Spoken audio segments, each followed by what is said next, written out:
Hey, friends, and enemies, I guess, but my sincere hope is that most of you are friends. We were not able to record a full episode this week. Allison has been given the privilege and honor of a slew of new undergrad mentees at the lab this week, and it is, to put it lightly, occupying all of the moments of her waking life. Instead, I'm going to post a recording that I made for her years ago for use in one of her classes when they were doing some like dissection or whatnot of watermelons. And that recording is of Richard Brautigan's post-apocalyptic fantasia of a novel, the 1968 novel In Watermelon Sugar, in which the sugar from watermelons plays an important structural component in the society that's discussed. There are also a bunch of like weird fucking multicolored watermelons in it, like we have encountered on some of the less reputable websites we've looked at. In any case, I won't insult your intelligence by trying to make the case that this is fair use, but the book's over 50 years old. Fella's been dead for 40 years. I think we're probably all right. It's the first 10 chapters of In Watermelon Sugar. I don't know if I should also post a picture of Allison holding like a newspaper or something like that. I'm sorry that this partial audio book that I'm going to post is the one of us with the more abrasive voice. But we'll be back next week. Next Friday's episode will be a full one, and we'll be talking about Osborne Quality Seeds. We'll see you then. Here's In Watermelon Sugar. It's city business. It's city business. In Watermelon Sugar. In watermelon sugar the deeds were done, and done again, as my life is done in watermelon sugar. I'll tell you about it because I am here, and you are distant. Wherever you are, we must do the best we can. It is so far to travel, and we have nothing here to travel except watermelon sugar. I hope this works out. I live in a shack near Ideath. I can see Ideath out the window, and it is beautiful. I can also see it with my eyes closed and touch it. Right now it is cold and turns like something in the hand of a child. I do not know what that thing could be. There is a delicate balance in Ideath. It suits us. The shack is small but pleasing and comfortable as my life, and made from pine, watermelon sugar, and stones, as just about everything here is. Our lives we've carefully constructed from watermelon sugar, and then traveled to the length of our dreams along roads lined with pines and stones. I have a bed, a chair, a table, and a large chest that I keep my things in. I have a lantern that burns watermelon trout oil at night. That is something else. I'll tell you about it later. I have a gentle life. I go to the window and look out again. The sun is shining at the long edge of a cloud. It is Tuesday and the sun is golden. I can see piney woods and the rivers that flow from those piney woods. The rivers are cold and clear, and there are trout in the rivers. Some of the rivers are only a few inches wide. I know a river that is half an inch wide. I know because I measured it and sat beside it for a whole day. It started raining in the middle of the afternoon. We call everything a river here. We're that kind of people.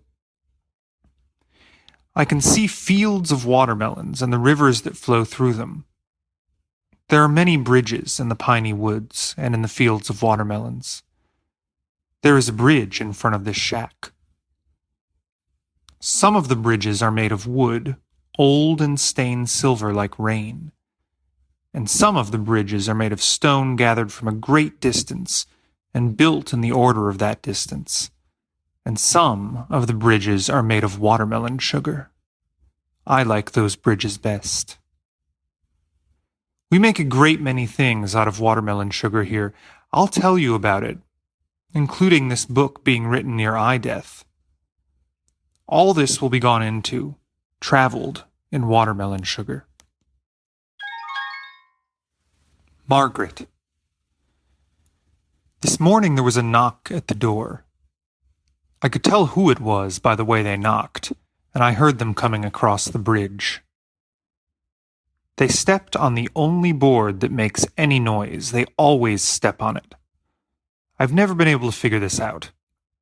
I've thought a great deal about why they always step on the same board, how they cannot miss it, and now they stood outside my door knocking.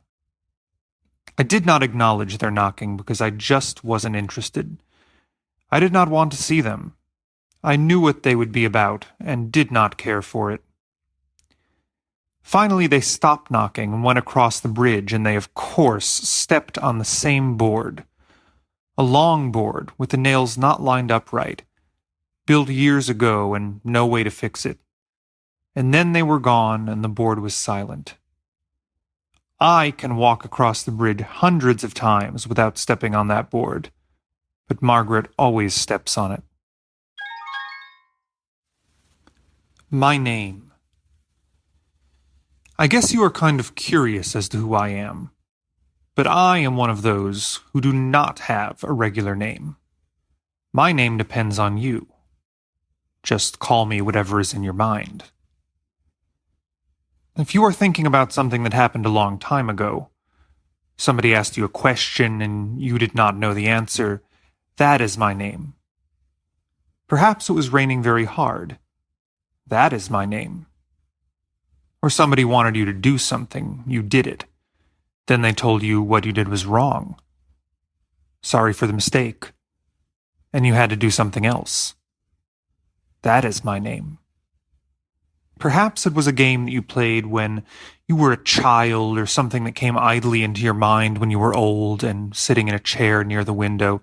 That is my name. Or you walked someplace, there were flowers all around. That is my name. Perhaps you stared into a river. There was somebody near you who loved you. They were about to touch you. You could feel this happen before it happened. Then it happened. That is my name. Or you heard someone calling from a great distance.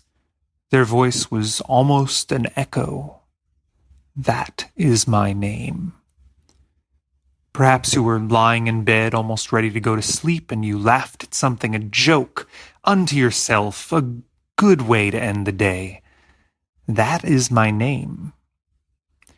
Or you were eating something good and for a second forgot what you were eating but still went on knowing that it was good. That is my name. Perhaps it was around midnight and the fire tolled like a bell inside the stove. That is my name. Or you felt bad when she said that thing to you. She could have told it to someone else, somebody who was more familiar with her problems. That is my name. Perhaps the trout swam in the pool, but the river was only 8 inches wide, and the moon shone on eye death, and the watermelon fields glowed out of proportion, dark, and the moon seemed to rise from every plant. That is my name. And I wish Margaret would leave me alone. Fred. A little while after Margaret left, Fred came by. He was not involved with the bridge. He only used it to get to my shack. He had nothing else to do with the bridge. He only walked across it to get to my place. He just opened the door and came in. "Hi," he said. "What's up?" "Nothing much," I said. "Just working away here." "I just came from the watermelon works," Fred said. "I want you to go down there tomorrow morning with me. I want to show you something about the plank press." "All right," I said. "Good," he said. "I'll see you tonight at dinner down at Eye Death. I hear Pauline is going to cook dinner tonight. That means we'll have something good. I'm a little tired of Al's cooking. The vegetables are always overdone. I'm tired of carrots, too. If I eat another carrot this week, I'll scream. Yeah, Pauline's a good cook, I said. I wasn't really too much interested in food at the time. I wanted to get back to my work, but Fred is my buddy. We've had a lot of good times together. Fred had something strange-looking sticking out of the pocket of his overalls. I was curious about it. It looked like something I had never seen before. What's that in your pocket, Fred? I found it today coming up through the woods from the watermelon works. I don't know what it is myself. I've never seen anything like it. What do you think it is? He took it out of his pocket and handed it to me. I didn't know how to hold it. I tried to hold it like you would hold a flower and a rock at the same time. How do you hold it? I said. I don't know. I don't know anything about it. It looks like one of those things Boyle and his gang used to dig up down at the Forgotten Works. I've never seen anything like it, I said, and gave it back to Fred. I'll show it to Charlie, he said. Maybe Charlie will know. He knows about everything there is. Yeah, Charlie knows a lot, I said.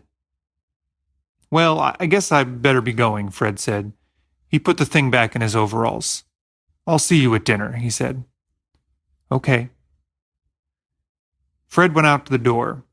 He crossed the bridge without stepping on that board Margaret always steps on and couldn't miss if the bridge were 7 miles wide.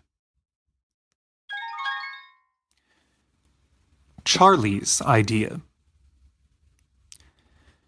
After Fred left, it felt good to get back to writing again, to dip my pen in watermelon seed ink and write upon these sheets of sweet-smelling wood made by Bill down at the shingle factory. Here is a list of the things that I will tell you about in this book. There's no use saving it until later. I might as well tell you now where you're at. 1. Eye death. A good place. 2. Charlie. My friend. 3. The tigers and how they lived and how beautiful they were and how they died and how they talked to me while they ate my parents and how I talked back to them and how they stopped eating my parents, though it did not help my parents any. Nothing could help them by then. And we talked for a long time, and one of the tigers helped me with my arithmetic, then told me to go away while they finished eating my parents, and I went away. I returned later that night to burn the shack down. That's what we did in those days. 4. The Statue of Mirrors. 5. Old Chuck. 6. The long walks I take at night. Sometimes I stand for hours at a single place without hardly moving. I've had the wind stop in my hand. 7. The watermelon works. 8. Fred, my buddy. 9. The baseball park. 10. The aqueduct. 11. Doc Edwards and the school teacher. 12. The beautiful trout hatchery at Ideath and how it was built and the things that happened there. It's a swell place for dancing. 13. The tomb crew, the shaft and the shaft gallows. 14. A waitress. 15. Al, Bill, and others. 16. The town. 17. The sun and how it changes. Very interesting. 18. Boyle and that gang of his and the place where they used to dig. The Forgotten Works and all the terrible things they did. And what happened to them and how quiet and nice things are around here now that they are dead. 19. Conversations and Things that happen here day to day. Work, baths, breakfast and dinner. 20. Margaret and that other girl who carried the lantern at night and never came close. 21. All of our statues and the places where we bury our dead so that they are forever with light coming out of their tombs. 22. My life lived in watermelon sugar. There must be worse lives. 23. Pauline. She is my favorite, you'll see. 24. And this, the 24th book, written in 171 years. Last month, Charlie said to me, "You don't seem to like making statues or doing anything else. Why don't you write a book?" The last one was written 35 years ago. It's about time somebody wrote another book. Then he scratched his head and said, "Gee, I remember it was written 35 years ago, but I can't remember what it was about. There used to be a copy of it in the sawmill." "Do you know who wrote it?" I said. "No," he said, "but he was like you. He didn't have a regular name." I asked him what the other books were about, the 23 previous ones, and he said that he thought one of them was about owls. Yeah, it was about owls. And then there was a book about pine needles, very boring. And then there was one about the forgotten works, theories on how it got started and where it came from. The guy who wrote the book, his name was Mike. He took a long trip into the forgotten works. He went in maybe 100 miles and was gone for weeks. He went beyond these high piles we can see on clear days. He said that there were piles beyond those that were even higher. He wrote a book about his journey into the forgotten works. It wasn't a bad book, a lot better than the books we find in the forgotten works. Those are terrible books. He said he was lost for days and came across things that were 2 miles long and green. He refused to furnish any other details about them, even in his book, just said that they were 2 miles long and green. That's his tomb, down by the statue of a frog. "I know that tomb well," I said. "He has blonde hair and he's wearing a pair of rust-colored overalls." "Yeah, that's him," Charlie said. Sundown. After I finished writing for the day, it was close to sundown, and dinner would be ready soon down at Ideth. I looked forward to seeing Pauline, and eating what she would cook, and seeing her at dinner, and maybe I would see her after dinner. We might go for a long walk, maybe along the aqueduct. Then, maybe we would go to her shack for the night, or stay at Ideth, or come back up here if Margaret wouldn't knock the door down the next time she came by. The sun was going down over the piles and the forgotten works. They turned back far beyond memory and glowed in the sundown. The Gentle Cricket. I went out and stood on the bridge for a while and looked down at the river below. It was 3 feet wide. There were a couple of statues standing in the water. One of them was my mother. She was a good woman. I made it 5 years ago. The other statue was a cricket. I did not make that one. Somebody else made it a long time ago in the time of the tigers. It is a very gentle statue. I like my bridge because it is made of all things, wood and the distant stones, and gentle planks of watermelon sugar. I walked down to Ideth through a long, cool twilight that passed like a tunnel over me. I lost sight of Ideth when I passed into the piney woods, and the trees smelled cold, and they were growing steadily darker.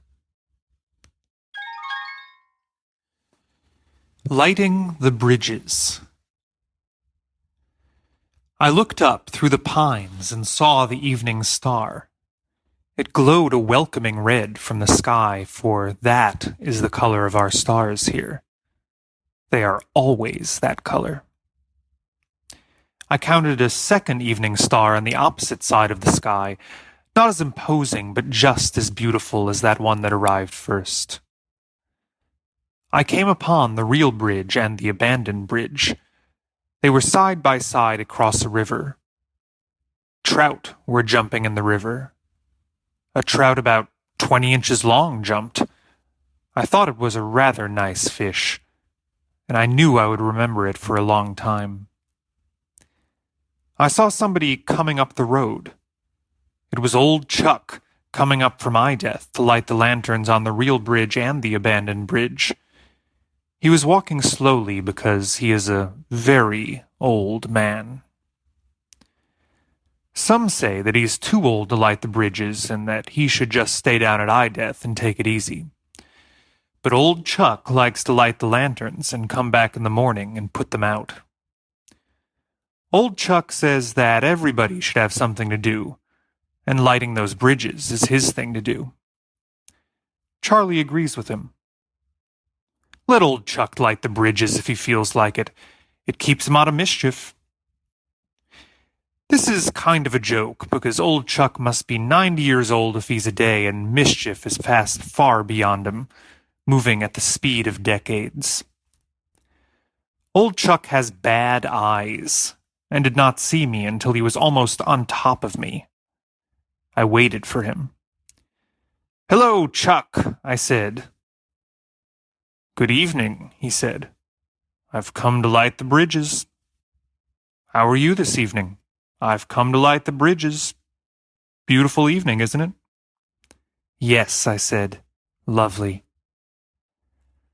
Old Chuck went over to the abandoned bridge and took a 6-inch match out of his overalls and lit the lantern on the Death side of the bridge. The abandoned bridge has been that way since the time of the tigers. In those days, 2 tigers were trapped on the bridge and killed, and then the bridge was set on fire. The fire only destroyed part of the bridge. The bodies of the tigers fell into the river, and you can still see their bones lying on the bottom, in the sandy places, and lodged in the rocks and scattered here and there. Small bones and rib bones and part of a skull. There is a statue in the river alongside the bones. It is the statue of somebody who was killed by the tigers a long time ago. Nobody knows who they were. They never repaired the bridge, and now it is the abandoned bridge. There's a lantern at each end of the bridge. Old Chuck lights them every evening, though some people say he is too old.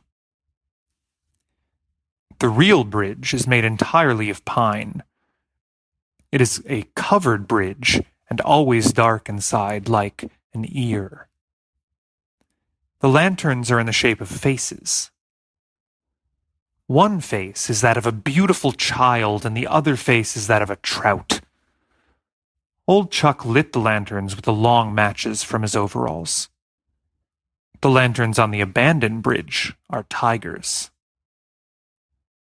"I'll walk with you down to Death," I said. "Oh no," old Chuck said, "I'm too slow. You'll be late for dinner." "What about you?" I said. "I've already eaten. Pauline gave me something to eat just before I left." "What are we having for dinner?" I said. "No," old Chuck said, smiling. "Pauline told me if I met you on the road not to tell you what the dinner is tonight. She made me promise." "That Pauline," I said.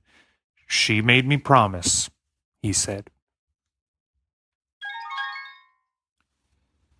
Death. It was about dark when I arrived at Death. The 2 evening stars were now shining side by side. The smaller one had moved over to the big one. They were very close now, almost touching. And then They went together and became one very large star. I don't know if things like that are fair or not. There were lights on down at Ideath. I watched them as I came down the hill out of the woods. They looked warm, calling, and cheery. Just before I arrived at Ideath, it changed. Ideath's like that, always changing. It's for the best. I walked up the stairs to the front porch and opened the door and went in. I walked across the living room toward the kitchen. There was nobody in the room. Nobody sitting on the couches along the river. That's where people usually gather in the room, or they stand in the trees by the big rocks. But there was nobody there either. There were many lanterns shining along the river and in the trees. It was very close to dinner. When I got on the other side of the room, I could smell something good coming out of the kitchen. I left the room and walked down the hall that follows beneath the river. I could hear the river above me, flowing out of the living room. The river sounded fine. The hall was as dry as anything, and I could smell good things coming up the hall from the kitchen. Almost everybody was in the kitchen. That is, those who take their meals at Ideath. Charlie and Fred were talking about something. Pauline was just getting ready to serve me dinner. Everybody was sitting down. She was happy to see me. "Hi, stranger," she said. "What's for dinner?" I said. "Stew," she said, "the way you like it." "Great," I said. She gave me a nice smile, and I sat down. Pauline was wearing a new dress, and I could see the pleasant outlines of her body. The dress had a low front, and I could see the delicate curve of her breasts. I was quite pleased by everything. The dress smelled sweet, because it was made from watermelon sugar. "How's the book coming?" Charlie said. "Fine," I said, "just fine." "I hope it's not about pine needles," he said. Pauline served me first. She gave me a great big helping of stew. Everybody was aware of me being served first and the size of the helping, and everybody smiled, for they knew what it meant. And they were happy for the thing that was going on. Most of them did not like Margaret anymore. Almost everybody thought she had conspired with Inboyle and that gang of his, though there had never been any real evidence. "This stew tastes good," Fred said. He put a big spoonful of stew in his mouth, almost spilling some on his overalls. Good," he repeated, and then said under his breath, "A lot better than carrots."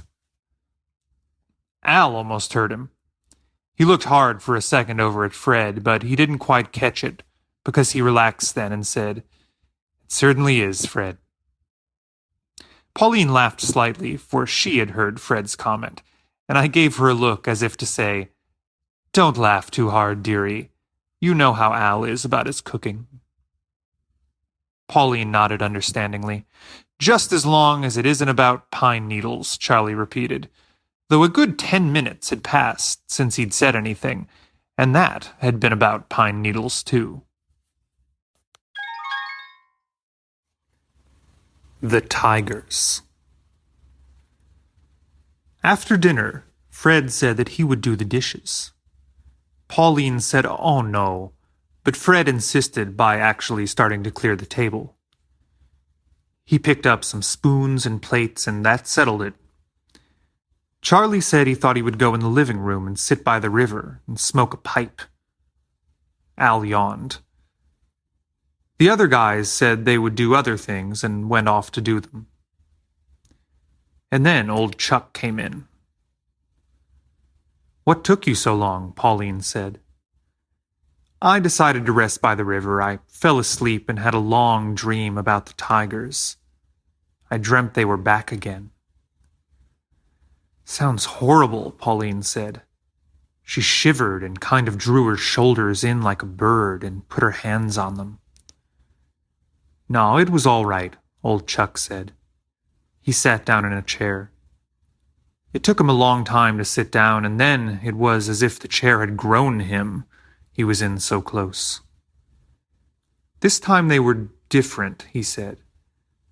They played musical instruments and went for long walks in the moon.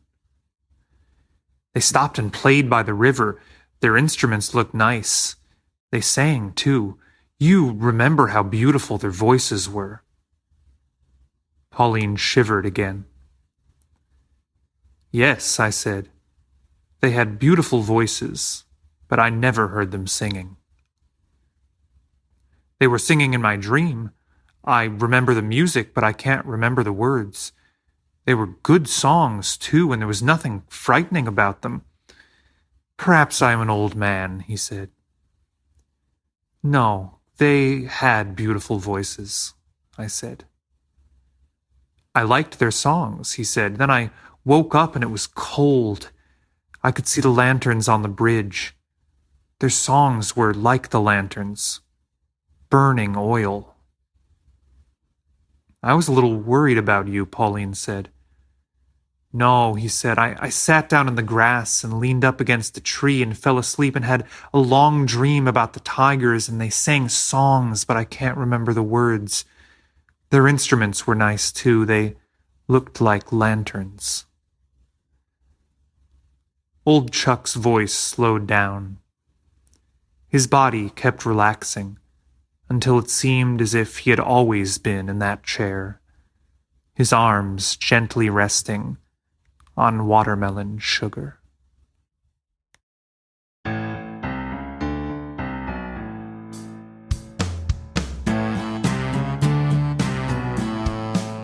It's city business. It's city business. Boring talk about seeds, city talk between boys. Mind-numbing chatter about ovules and spores. We'll dig a ditch and moan and split the difference. City business. It's city business.